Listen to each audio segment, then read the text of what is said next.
یا رب لک الحمد کما ینبغی لجلال وجهک وعظیم سلطانک اشہد ان لا الہ الا اللہ واشہد ان محمدا عبدہ ورسولہ صلی اللہ علیہ وسلم اما بعد اعوذ باللہ السمیع العلیم من الشیطان الرجیم من حمزہ ونفخہ ونفثہ بسم اللہ الرحمن الرحیم۔ کل کے سبق کے اندر اللہ رب العالمین نے حالت احرام کے اندر اللہ رب العالمین نے پابندی لگائی ہے کہ وہ شکار نہیں کر سکتا۔ اگر اس نے شکار کر لیا، جانور کو مار دیا، تو اس کے عوض جتنا ہے وہ جانور، اس کے بدلے ایک جانور اس کو قربان کرنا پڑے گا، صدقہ کرنا پڑے گا، اور اس صدقے کو اہل مکہ کے مساکین یتیموں کے اندر تقسیم کیا جائے گا۔ اور پھر فرمایا اگر کوئی اس چیز کی بھی طاقت نہیں رکھتا تو پھر اس کے بدلے وہ روزے رکھے گا، 2 مد کے بدلے یعنی 1 کلو کے بدلے 1 روزہ، جتنے کلو کا جانور ہوگا اتنے روزے اس کو رکھنے پڑیں گے۔ اور پھر فرمایا کہ جو سمندر کا شکار ہے، جانور ہے، وہ احرام والا اس کو کھا سکتا ہے، اس کو پکڑ سکتا ہے۔ اور اسی لحاظ سے اللہ نے فرمایا کہ اللہ غیب کی خبروں کو جاننے والا ہے۔ اللہ نے یہ پابندیاں لگائی ہیں، اس لیے تم ان پابندیوں کے اوپر پابندی کرو اور اس کام کو چھوڑ دو جس کے کرنے سے میرے رب نے منع کیا ہے، اور وہ کام کرو جس کے کرنے کا حکم دیا ہے۔ اور یہ بھی بات یاد رکھو، اللہ کی پکڑ بڑی سخت ہے اور اللہ بخشنے والا اور رحم کرنے والا بھی ہے۔ ہمارے رسول کے ذمے بات کو پہنچا دینا ہے، اور اللہ ظاہر کو بھی جانتا ہے، پوشیدہ کو بھی جانتا ہے، اس لیے جو بھی کوئی عمل کرے گا اللہ سے کوئی بھی عمل مخفی نہیں ہوگا۔ آج کا جو سبق ہے وہ صفحہ نمبر 10 ہے اور آیت نمبر 100 ہے۔ آج کے سبق کے اندر اللہ رب العالمین اس بات کے متعلق ارشاد فرمائیں گے کہ میرے نزدیک ناپاک اور پاک چیز برابر نہیں ہے۔ اگرچہ ناپاک اس کی کثرت جتنی مرضی ہو جائے، میں ناپاک چیز کو پسند نہیں کرتا۔ اسی طرح اگر کوئی حلال مال ہے اور دوسری طرف حرام مال ہے، حرام کی کس کثرت ہے اور حلال قلت میں ہے، اللہ فرماتے ہیں میں حلال کو پسند کروں گا، حرام کو پسند نہیں کروں گا۔ اور پھر اسی لحاظ سے سوال کرنے کے حوالے سے کہ ایسے ہی بغیر وجہ کے آپ صلی اللہ علیہ وسلم سے سوالات مت کرو۔ مشرکین مکہ 4 جانور بتوں کے نام پہ چھوڑا کرتے تھے، اور ان کی میرا رب وضاحت فرمائے گا، مزید بات سبق کے اندر ہوگی۔ فرمایا کل نبی صلی اللہ علیہ وسلم کہہ دیجئے لا یستوی الخبیث والطیب، نہیں ہے رب کے نزدیک ناپاک چیز، والطیب اور پاک چیز، ولو اعجبک اگرچہ تجھے تعجب ہو، تعجب میں لے جائے، کثرت الخبیث، خبیث کی کثرت۔ ہمارے معاشرے کے اندر سودی کاروبار عروج پر ہے، لوگ کاروبار کرتے ہیں، جو کاروبار سود پہ کرتے ہیں ان کا مال وقتی طور پہ ابھرتا ہوا نظر آتا ہے، وہ کتنا مالدار ہو گیا ہے، اس کے پاس بینک بیلنس کتنا ہو گیا ہے، وہ کوٹھیوں اور بنگلوں کا مالک بن گیا ہے، دکاندار بن گیا ہے، تاجر بن گیا ہے۔ فرمایا اگرچہ تجھے اس بات پر تعجب ہو کہ یہ کثرت مال کی وجہ سے یہ اتنا اونچا چلا گیا ہے، تو مجھے بھی کوئی ایسی باغ دوڑ کرنی چاہیے، ایسا معاملہ کرنا چاہیے۔ اللہ فرماتے ہیں یہ کثرت خبیث چیز یا کثرت چیز کسی کام کی دلیل نہیں ہے کہ وہ زیادہ ہے تو یہ میں بھی کر لوں گا تو میں بھی ایسے ہو جاؤں گا۔ یہ کثرت ایسی چیز ہے، فرمایا اکثرهم لا یعلمون، اکثریت لوگ نہیں جانتے۔ ہمارے معاشرے کے اندر اکثریت کو دلیل بنا کے پیش کیا جاتا ہے، وہ دیکھیں جی ان کی تعداد کتنی ہے، یہ کام کتنے لوگ کرنے والے ہیں، یہ کام کتنے لوگ ایسا کرتے ہیں۔ نہیں میرے بھائی، اللہ فرماتے ہیں میرے نزدیک کثرت کی کوئی دلیل نہیں ہے، میرے نزدیک ناپاک اور پاک دونوں برابر نہیں ہے، میں پاک ہوں اور پاک چیز کو ہی پسند کرتا ہوں۔ پیارے نبی صلی اللہ علیہ وسلم نے فرمایا جو حلال چیز میں سے تھوڑی سی چیز اللہ کے راستے میں صدقہ کرتا ہے نا، اللہ اس صدقے کی اس طرح پرورش کرتا ہے جس طرح تم جانور کے بچے کی پرورش کرتے ہو۔ کل قیامت والے دن یہ انسان اللہ کے حضور پیش ہوگا، اس کو احد پہاڑ سے بڑا پہاڑ اللہ اجر کے اندر عطا فرمائے گا، تو بندہ کہے گا اللہ میں نے تو یہ عمل کیا ہی نہیں، تو اللہ فرمائے گا میرے بندے تو نے اتنے خلوص کے ساتھ حلال کمائی سے یہ صدقہ کیا تھا، میں نے قبول فرمایا اور اس کی پرورش کی، آج احد پہاڑ سے بھی بڑا ہو گیا ہے۔ تو اللہ کے نزدیک حلال پاک چیز کا مقام ہے، ناپاک چیز، خبیث چیز، حرام چیز، ناجائز چیز، اس کا میرے رب کے نزدیک کوئی مقام نہیں ہے، کوئی مرتبہ نہیں ہے، اس کا کوئی بدلہ نہیں ہے۔ فرمایا یا فاتقوا اللہ، اے لوگو اللہ سے ڈرو، یا اولی الالباب، اے عقل والو، لعلکم تفلحون، تاکہ تم فلاح پا جاؤ۔ فرمایا اس طرح کے کاموں کے اندر نہ پڑنا، اس کے ساتھ دنیا بھی برباد ہو جائے گی، آخرت بھی برباد ہو جائے گی۔ اگر تم اپنی آخرت کو اور دنیا کو بہتر کرنا چاہتے ہو تو پاک کام کو اپنانا، حلال ذریعے کو اپنانا، اسی کے اندر تمہارے لیے خیر ہے۔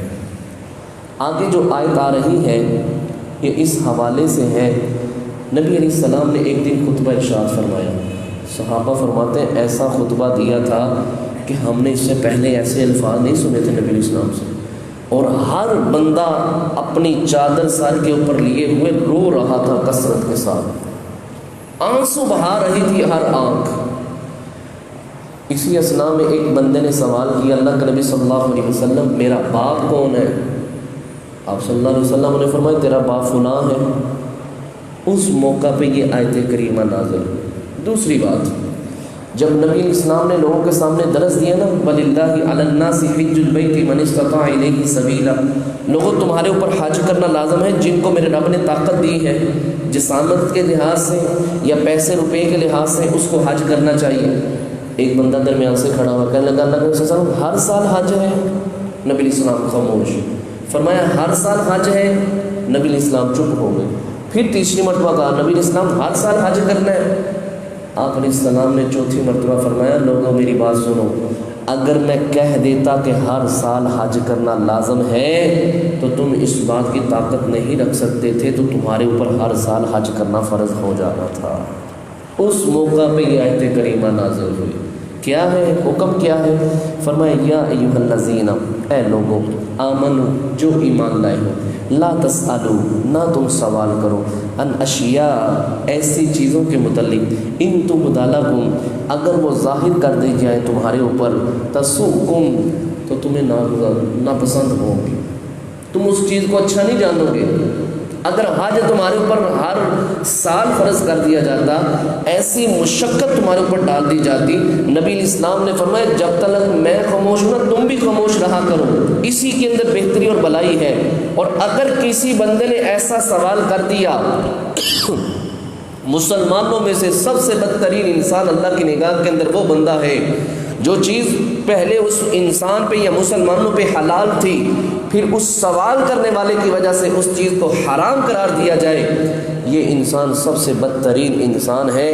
لہٰذا لوگوں جب تک میں خاموش رہوں تم بھی خاموش رہا کرو، اور جب میں کوئی بات کروں تو پھر تم اس بات کو سن لیا کرو، جتنا میں کہوں اسی کے اوپر عمل کر لیا کرو۔ اگر کوئی سوال کرتا ہے اور پھر اس کے سوال کرنے کی وجہ سے یہ معاملہ خراب ہو جاتا ہے، یہ انسان اللہ کے نزدیک یہ سب سے بدترین انسان ہے۔ اور صحابہ فرماتے ہیں لوگوں نے عجیب و غریب سوال کرنے شروع کر دیے تھے۔ کوئی کہتا ہے میرا باپ کون ہے، کوئی کہتا ہے میری اونٹنی اس وقت کہاں ہے۔ اللہ اکبر، نبی علیہ السلام کے ساتھ لوگ مذاق کرنا شروع کر دیا، آپ اللہ کے نبی ہیں ہمیں یہ بتلائیں یہ کیسے ہو گیا، اب یہ بتلائیں اب یہ کیا ہونے والا ہے۔ اللہ کے نبی صلی اللہ علیہ وسلم تعجب کے اندر چلے گئے، یہ لوگ کر کیا رہے ہیں، کس طرح کی باتیں کرتے ہیں۔ فرمایا اللہ کے نبی صلی اللہ علیہ وسلم نے ان ایمان والوں کو کہہ دیجئے کہ لا تسألوا نہ تم سوال کرو، ان اشیاء ایسی چیزوں کے متعلق، ان تبد لکم اگر ظاہر کر دی جائیں تمہارے لیے، تسؤکم تو وہ تمہیں ناپسند ہوں گی، وان تسألوا اور اگر تم نے سوال کیا، عنہا اس چیز کے متعلق حین ینزل القرآن، جب قرآن نازل ہو رہا ہو، تبد لکم، میرے اوپر وحی نازل ہوتی ہے، جیسے ہی تم نے سوال کیا کوئی ایسا، اللہ فوراً میرے اوپر قرآن نازل کر دے گا اور تم پھر پریشان ہوگے کہ ہم نے یہ سوال کیا تو کیا کیوں تھا، پھر مشقت کے اندر پڑ جاؤ گے۔ اللہ نے جہاں تمہیں چھوڑ دیا بس وہ کام کرو، اور جہاں پابندی لگا دی اس پابندی کو اختیار کرو۔ عفا اللہ عنہا، اس سے پہلے تم نے جتنے سوال کر لیے ہیں نا، اللہ نے ان سارے سوالوں کو معاف کر دیا ہے، اب اس کے بعد آئندہ تم نے ایسا سوال نہیں کرنا۔ واللہ، اور اللہ غفور، بخشنے والا، حلیم، بردبار ہے۔ اب اس کے بعد تم نے سوال نہیں کرنا۔ ہاں، دین اسلام کے متعلق سوال کرو، اس کے اندر کوئی حرج والی بات نہیں، لیکن ایسا سوال کرو جس کے ساتھ لوگوں کے اوپر مشقت نہ ڈالی جائے، لوگ پریشان نہ ہو۔ یہ اللہ نے یہ پابندی کیوں لگائی ہے کہ سوال نہیں کرنے، ایسے سوال نہیں کرنے جن کا کوئی مقصد نہیں ہے؟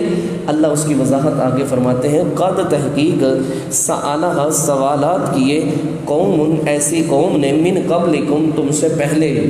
فرمایا لوگوں یہ بات یاد رکھو، یہ جو پابندی لگائی ہے نا تمہارے اوپر کہ تم نے ایسے سوالات نہیں کرنے جن کا کوئی مقصد ہی نہیں ہے، یا ان کاموں کی وجہ سے تمہارے اوپر کوئی سخت پابندی لگا دی جائے، یہ اس لیے پابندی لگائی جا رہی ہے کہ تم نے سوال نہیں کرنا، کیونکہ تم سے پہلے قومیں گزری ہیں، وہ بھی اپنے نبی سے اسی طرح سوال کرتے تھے۔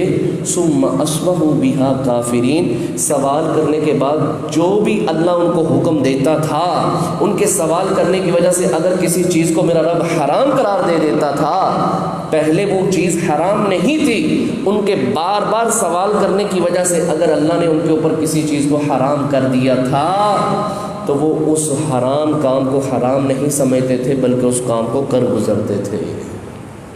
فرمایا لوگوں مجھے سوال نہ کیا کرو، تم سے پہلے جتنے بھی لوگ برباد ہوئے نا، انہوں نے نبی کے ساتھ اختلاف کیا، سوالات کیے، اور اللہ نے ان کی پھر پکڑ کر لی۔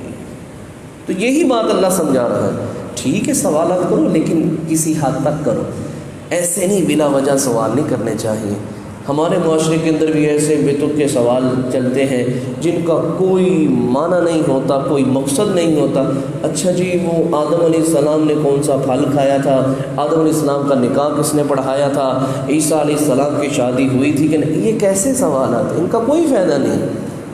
ہمیں قرآن و سنت کے مطابق سوال کرنے چاہیے جن کی کل قیامت والے دن ہم سے پوچھ ہونی ہے، جن کے متعلق سوال ہوگا، یہ کام تم نے کیا کہ نہیں کیا؟ تو ایسے ہی فضول سوال ہمیں نہیں کرنے چاہیے۔ آگے اہل مکہ، مشرکین مکہ 4 قسم کے جانور بتوں کے نام پہ چھوڑا کرتے تھے۔ ان 4 جانوروں کا تذکرہ میرا رب کرنے لگا ہے۔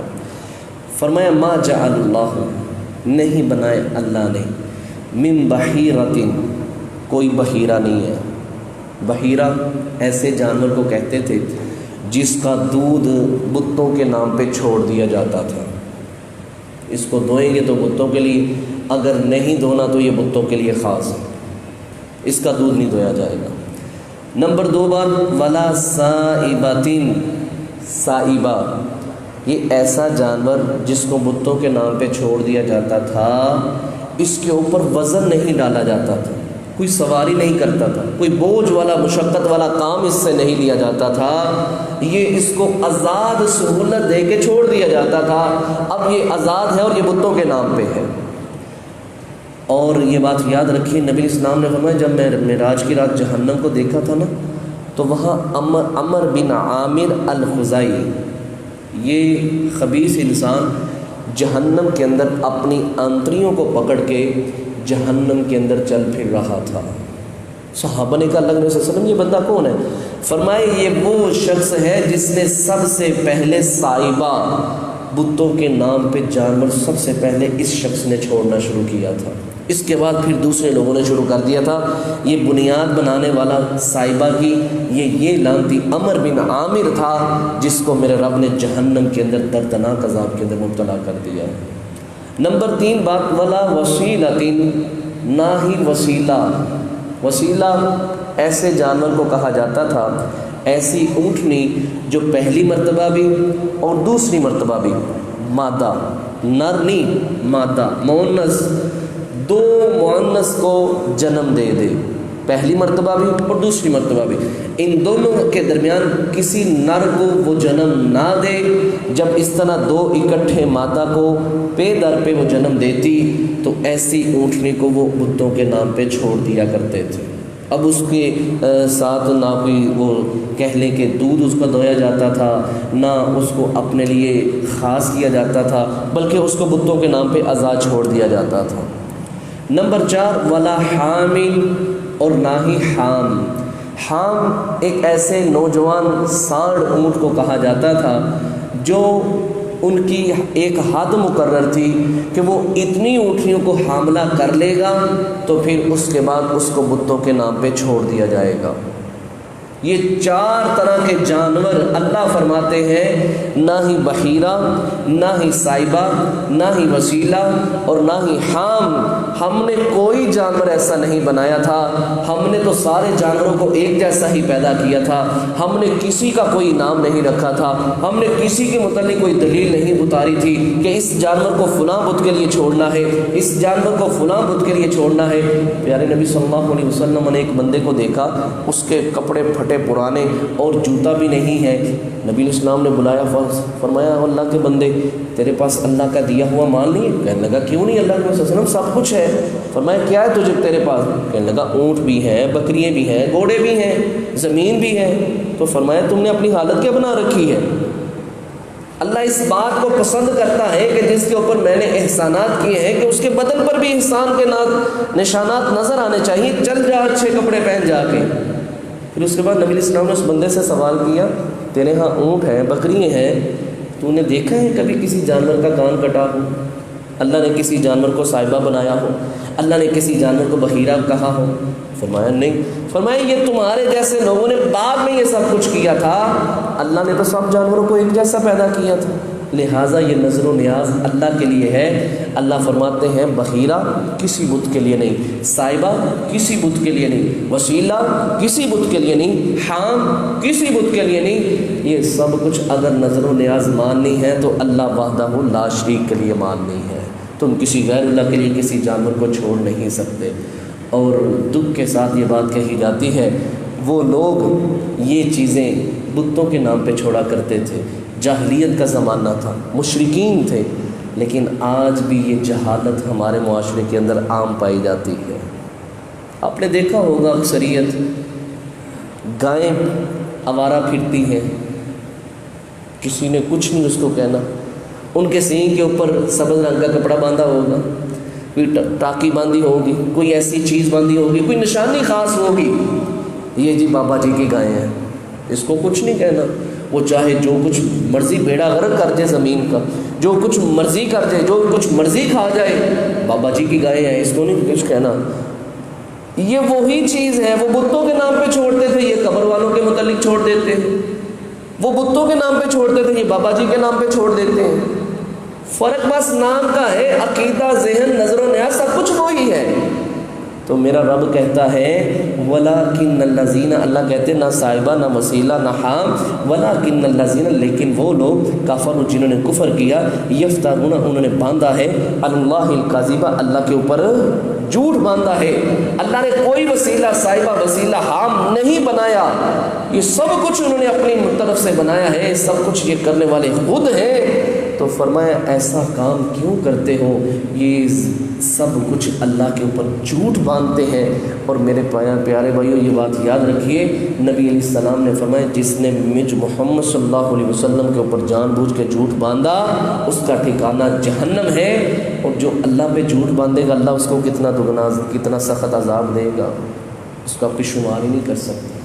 تو فرمایا انہوں نے جھوٹ باندھا ہے، میں نے نہیں کسی جانور کو اس طرح وسیلہ حام کسی کام کے لیے خاص نہیں کیا۔ فرمایا وَأَكْثَرُهُمْ، اور ان کے اکثر لا يَعْقِلُونَ، عقل نہیں رکھتے۔ آخری بات وَإِذَا، اور جب قِيلَ لَهُمْ، کہا جاتا ہے ان سے، تَعَالَوْا، آؤ تم، إِلَىٰ، اس طرف، مَا أَنزَلَ اللَّهُ، جو نازل کیا ہے اللہ نے، وَإِلَى الرَّسُولِ، اور اس کے رسول کی طرف صلی اللہ علیہ وسلم۔ قرآن کو دیکھتے ہیں، حدیث کو دیکھتے ہیں، جو قرآن کہتا ہے، حدیث کہتی ہے، ہم وہ عمل کرتے ہیں، چھوڑ دو ان ساری باتوں کو۔ اللہ اکبر۔ تو کیا کہتے ہیں؟ قالوا، وہ کہتے ہیں، دیکھیے جواب دیکھیے، اور آج کے اس معاشرے کے ساتھ اس بات کا موازنہ کیجئے گا۔ قالوا، وہ کہتے ہیں، حسبنا، ہمیں تو کافی ہے، ما وجدنا علیہ آباءنا، جس پر ہم نے اپنے آباء و اجداد کو پایا نا، ہمارے لیے وہی طریقہ ٹھیک ہے۔ اللہ اور اس کے رسول کی بات کی کوئی اہمیت نہیں ہمارے نزدیک، اللہ اور اس کے رسول کی بات کو تم مانو، ہمارے نزدیک ہمارے آباء و اجداد ہی ٹھیک ہے۔ اور کیا میرے بھائیوں آج بھی عینی ہی اسی طرح نہیں ہو رہا؟ اگر کسی کو کہا جاتا ہے بھائی جان ایسے نہ کر، ہمارے آباء و اجداد یہ کام کرتے تھے، میرا باپ دادا یہ کام کرتا ہوا رہا ہے، میرا دادا بھی پہلے ایسے ہی کرتا تھا، میرا باپ بھی اب ایسے ہی کرتا ہے، میں بھی ایسے ہی کرتا ہوں اور ایسے ہی کرتا رہوں گا۔ اور اگر کہا جائے بھائی جان یہ کام سنت کے خلاف ہے، یہ طریقہ ٹھیک نہیں ہے، اللہ اور اس کے رسول کی مخالفت ہے، تو آگے سے کہتے ہیں وہ پاگل تھے، ان کو عقل نہیں تھی، ان کو سمجھ اور شعور نہیں تھا۔ اللہ رب العالمین خود کہتا ہے اولو کانوا، اگرچہ تھے آباؤہم، ان کے آباء و اجداد، لا یعلمون، نہیں جانتے تھے، شیئن، کچھ بھی۔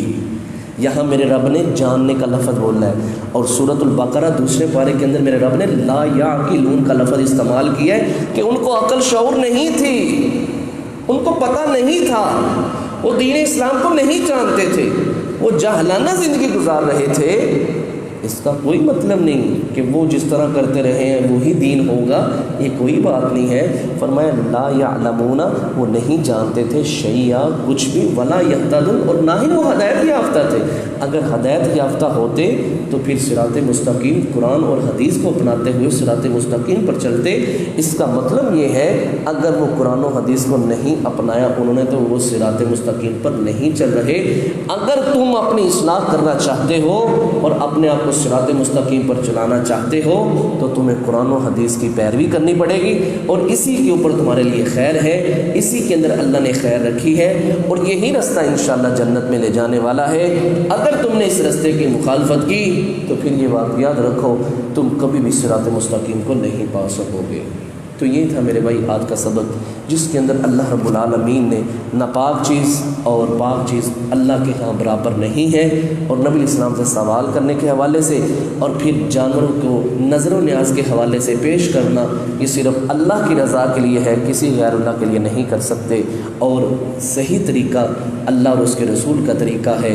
اللہ اور اس کے رسول کی جو بندہ اتباع کرے گا وہی انسان سیدھے رستے پر ہے، اور جو انسان اللہ اور اس کے رسول کی اتباع نہیں کرتا وہ گمراہ ہے اور ضلالت والے رستے پر چل رہا ہے۔ اللہ سے دعا کیجئے رب العالمین ہم سب کو ساری زندگی اپنی اور اپنے نبی کی بات ماننے کی توفیق عطا فرمائے۔ سبحانک اللہم و بحمدک، اشہد ان لا الہ الا انت، استغفرک و اتوب الیک۔